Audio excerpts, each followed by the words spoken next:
Neurology एक बहुत बड़ा शब्द है।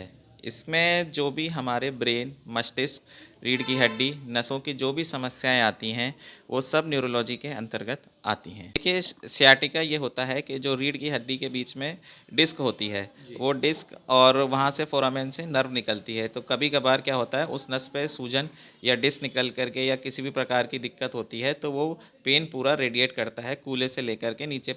स्ट्रेस सभी न्यूरोलॉजिकल प्रॉब्लम के लिए बहुत बड़ा एक कारण है।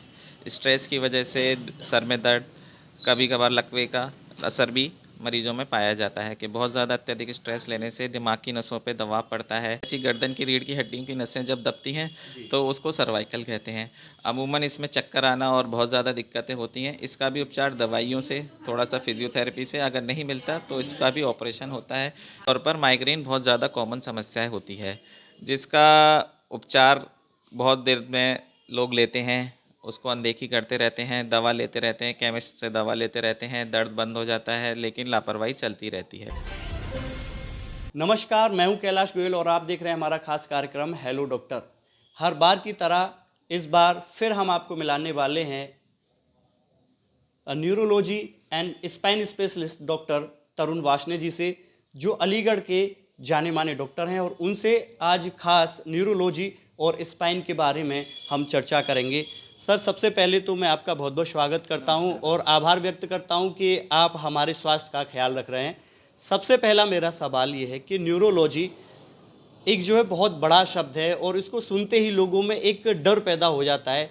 तो मैं जानना चाहूँगा कि न्यूरोलॉजी है क्या? नमस्कार गोयल जी, मैं doctor Tarun Varshney, neuro surgeon, SN hospital Raghbirpuri से।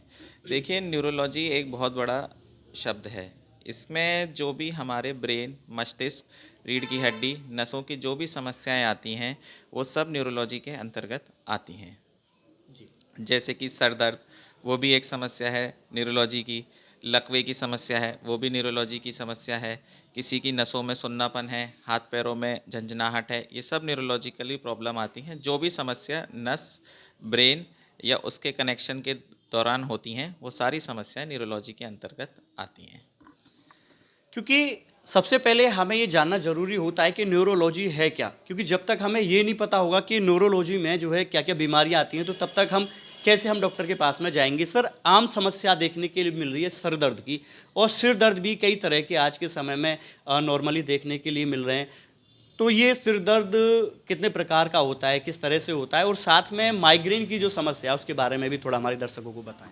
देखिए, सर दर्द बहुत प्रकार के होते हैं। जैसे क्लस्टर हेडेक होता है, टेंशन हेडेक होता है, माइग्रेन का हेडेक होता है, माइग्रेन विद ऑरा होता है, माइग्रेन विदाउट ऑरा होता है। जी। तो आमतौर पर माइग्रेन बहुत ज़्यादा कॉमन समस्याएं होती है, जिसका उपचार बहुत देर में लोग लेते हैं, उसको अनदेखी करते रहते हैं, दवा लेते रहते हैं, केमिस्ट से दवा लेते रहते हैं, दर्द बंद हो जाता है, लेकिन लापरवाही चलती रहती है। बहुत सी समस्याओं, जैसे आँख में अगर रोशनी कम है, बच्चे को दिखने में समस्या है, तो उस दौरान भी सर में दर्द होता है। तो जैसे बच्चों में बहुत कॉमन होती है, आँखों की रोशनी कम हो जाती है, तो बच्चे को ब्लैक बोर्ड या वो पढ़ने में समस्या होती है, तो स्कूल से हमेशा कंप्लेन आती है कि बच्चे को सर में दर्द हो रहा है, दिख नहीं रहा है, क्योंकि उसको जोर लगाना पड़ रहा होता है। तो बच्चों में ये है कि आमतौर पर आँखों की जाँच कराएँ। अगर उसका नंबर है तो उसको चश्मा या जो भी उसका साधन बताया गया है, किसी ऑप्थेल्मोलॉजिस्ट को दिखा करके उसकी आंखों का चश्मा, और अगर उसके बाद भी सर में दर्द परसिस्ट करता है, तब वो न्यूरोलॉजिकल एक बार कंसल्टेशन ज़रूर लें, कि हो सकता है कोई और समस्या हो जिसकी वजह से उसकी ये दर्द नहीं जा रहा। माइग्रेन अमूमन बहुत कॉमन होता है, जिसके लिए लोग वाग केमिस्टों से दवा लेकर के अपना इलाज करते रहते जी। हैं। उसमें यह है कि दवाइयों से उसका उपचार संभव है। उसका प्रोफाइलैक्सिस होता है, कुछ दवाएं लंबे समय तक के लिए चलती हैं, कुछ एक्यूट फेज़ में होती हैं, तो वो दवाइयों से उसका निदान पॉसिबल है। किसी तरह से क्लस्टर हेडेक है, वो भी महिलाओं में बहुत ज़्यादा पाया जाता है। कभी कभार ब्लड प्रेशर कर बढ़ने के कारण भी हमेशा सर में बहुत तेज़ दर्द होता है। जैसे बुजुर्ग लोगों में अमूमन हार्ट की समस्याएं रहती हैं, ब्लड प्रेशर बहुत ज़्यादा बढ़ता है, उसकी वजह से भी सर में दर्द रहता है। तो विभिन्न प्रकार के बीमारियां, ये सब सर दर्द न्यूरोलॉजिकली समस्याएं हैं। उनका अगर प्रॉपर तरीके से एवेल्युएशन हो और उसी हिसाब से उपचार हो, तो वो मरीज को भी लाभदायक होता है। सर, जिस तरह से आज भागदौड़ भरी ज़िंदगी में हर चौथे से पाँचवा व्यक्ति जो है स्ट्रेस से गुजर रहा है, और ख़ासकर कि कोरोना काल के बाद में लगातार चाहे हम बिजनेस की बात करें, जॉब्स की बात करें, तो कहीं न कहीं ये सारी चीज़ें जब डाउन गई हैं तो लोगों में जो तनाव की स्थिति है वो भी लगातार बढ़ी है। तो क्या ऐसे में तनाव से यानी स्ट्रेस से जो है न्यूरोलॉजी की बीमारियाँ होने की भी कुछ संभावनाएँ होती हैं? स्ट्रेस सभी न्यूरोलॉजिकल प्रॉब्लम के लिए बहुत बड़ा एक कारण है। स्ट्रेस की वजह से सर में दर्द, कभी कभार लकवे का असर भी मरीजों में पाया जाता है कि बहुत ज़्यादा अत्यधिक स्ट्रेस लेने से दिमाग की नसों पे दबाव पड़ता है, जिसकी वजह से या तो उनमें फटने का डर रहता है, जिसकी वजह से मरीज को हमेशा सर दर्द और ये समस्याएं रहती हैं। स्ट्रेस हर चीज़ का मुख्य रूप से कारण रहता है कहीं ना कहीं न्यूरोलॉजिकली समस्याओं के लिए। आजकल सर एक रोग और बहुत तेज़ी से देखने के लिए मिल रहा है साइटिका। तो हमारे दर्शक जानना चाहेंगे कि ये साइटिका है क्या? कैसे होता है? और क्यों होता है? और क्या इसका मेडिसिन से निदान है भी? देखिए, सियाटिका ये होता है कि जो रीढ़ की हड्डी के बीच में डिस्क होती है, वो डिस्क और वहाँ से फोरामेन से नर्व निकलती है। तो कभी कभार क्या होता है, उस नस पे सूजन या डिस्क निकल करके या किसी भी प्रकार की दिक्कत होती है तो वो पेन पूरा रेडिएट करता है कूल्हे से लेकर के नीचे पैर तक।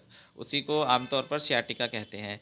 अब सियाटिका के लिए सबसे पहले हमें मरीज का कहाँ से कहाँ तक दर्द आ रहा है, पूरा पर न्यूरोलॉजिकल एग्जामिनेशन करना पड़ता है कि कौन सी नस दब रही है, और फिर उसके बाद एमआरआई या और जांचों से, स्कैन से देखना होता है कि कितनी समस्या है। अमूमन बीमारी का उपचार थोड़ा सा फिजियोथेरेपी और एक्सरसाइज और दवाइयों से हो जाता है, लेकिन बहुत सी समस्याएं ऐसे होती हैं कि जिसमें आपको ऑपरेशन या आजकल हम अपने अस्पताल में एसएन हॉस्पिटल में लेटेस्ट टेक्निक है जिसमें कोई टाँका चीरा बेहोशी नहीं होती और ना ही कोई ब्लड लॉस होता है। जहाँ से नस दब रही होती है वहाँ पे ट्रांसफोरामिनल एपिडुरल शॉट्स देते हैं या ट्रांसफोरामिनल गैंग्लियोनिक ब्लॉक देते हैं, जिसकी वजह से वो दर्द पूरी तरह से समाप्त हो जाता है। और ही एक बहुत ही छोटे से ट्रांसफोरामिनल प्रोसीजर के द्वारा जहाँ से डिस्क निकल रही होती है, एंडोस्कोपिक और रेडियो फ्रिक्वेंसी और लेज़र से भी उस डिस्क को हम निकाल रहे हैं अपने यहाँ एसएन हॉस्पिटल में। फिर तीसरी चीज़ आती है एंडोस्कोपिक डिस्क निकालने का प्रोसीजर या फिर लंबे चीरे से, जिसको अमूमन बेहोश करके ऑपरेशन करने की समस्या कहते हैं। तो सभी ऑपरेशन में ऐसा बहुत लोगों में भ्रांति है कि ऑपरेशन कराने पर ये पैर बैठ जाते हैं या इस तरह का पेशाब का लकवा और इस तरह की चीज़ें रहती हैं, लेकिन अगर नहीं कराएंगे तो ये समस्या होनी है। तो ऐसा नहीं होता, कभी कभार ये दिक्कतें आती हैं, हर केस में ऐसा नहीं है कि वो आएंगी ही आएंगी। तो डॉक्टर साहब एक सर्वाइकल की समस्या अभी आम देखने के लिए मिल रही है। तो ऐसे में ये सर्वाइकल क्या है और क्या ये क्योर भी हो सकता है? जैसे कमर नीचे सियाटिका होता है, ऐसी गर्दन की रीढ़ की हड्डियों की नसें जब दबती हैं तो उसको सर्वाइकल कहते हैं। अमूमन इसमें चक्कर आना और बहुत ज़्यादा दिक्कतें होती हैं। इसका भी उपचार दवाइयों से, थोड़ा सा फिजियोथेरेपी से, अगर नहीं मिलता तो इसका भी ऑपरेशन होता है या फिर हम इसमें भी ट्रांसफोरमिनल और वो प्रोसीजर्स करते हैं, इम्प्रूव कर जाता है। लेकिन आमतौर पर अगर समस्या ज़्यादा है, हाथ पैरों में सुन्नापन आने लगा है, कमज़ोरी आने लगी है, तो तुरंत न्यूरोलॉजिकल कंसल्टेशन लें और उसका जो भी उपचार है वो करवाएं। सर आखिर में मैं चाहूँगा कि दर्शकों को आप बताएं कि किस तरह से वो न्यूरोलॉजी और स्पाइन से संबंधित बीमारियों से बच सकते हैं। देखिए, आमतौर पर न्यूरोलॉजिकली समस्याएं और स्पाइन की समस्याएं जो होती हैं, स्ट्रेस, किसी भी तरह का स्ट्रेस हो या वर्क स्ट्रेस हो, माइंड में स्ट्रेस हो, सोशल स्ट्रेस हो, और अपने पोस्चर को करेक्ट रखें, खान पान अपना संतुलित रखें, बाहर का खाना ज़्यादा से ज़्यादा अवॉइड करें, घर में ही बना हुआ खाएं, चिकनाई का थोड़ा सा परहेज़ रखें। अपना जितना आप लाइफ स्टाइल मॉडिफिकेशन करेंगे उतनी ही न्यूरोलॉजिकली और स्पाइन की समस्याओं से आप दूर रहेंगे। जितनी भी हमने डॉक्टरों से अब तक बात की, लगातार हर डॉक्टर एक बात ही कहते हुए आए हैं कि लगातार हमारा जो खान पीन बदल रहा है, ये सारी की सारी बीमारियां कहीं न कहीं उसको जन्म दे रही हैं। तो फिर से डॉक्टर साहब ने एक वही चीज़ कहा है कि हमें स्वस्थ रहने के लिए अपने खान पीन को बदलना होगा, स्ट्रेस मुक्त रहना होगा, तनाव मुक्त रहना होगा, तभी हम अपने जीवन को अच्छे से जी सकते हैं। जुड़े रहिए, फिर जल्द मिलते हैं एक नए डॉक्टर के साथ। आप देख रहे हैं सक्षम न्यूज इंडिया, सबसे पहले सबसे तेज।